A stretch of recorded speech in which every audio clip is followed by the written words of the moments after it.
ইয়া আল্লাহ, আমরা কি তাহলে কিয়ামতের খুবই কাছাকাছি চলে আসছি?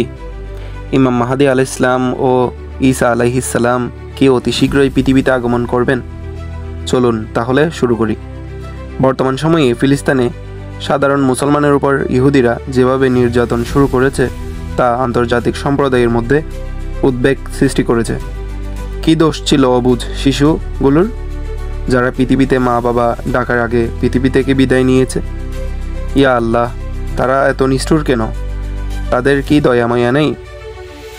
তাদের কি ভয় নেই যে তাদেরকেও একদিন মৃত্যুর স্বাদ গ্রহণ করতে হবে? আমরা 200 কোটি মুসলিম থেকে কী লাভ যদি নিরীহ মুসলমানদের বাঁচাতে না পারি? এর চেয়ে আরও লজ্জার বিষয় যে আমরা ইহুদিদের নানাভাবে সাহায্য করছি।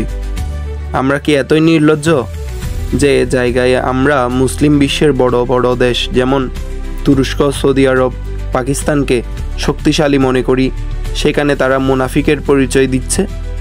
আফসোসের বিষয়, মনে বড় কষ্ট লাগে।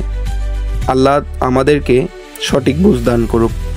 আজ যারা অবহেলিত মুসলমান, ইনশাল্লাহ আগামীতে তারা তাদের ন্যায্য অধিকার ফিরে পাবে।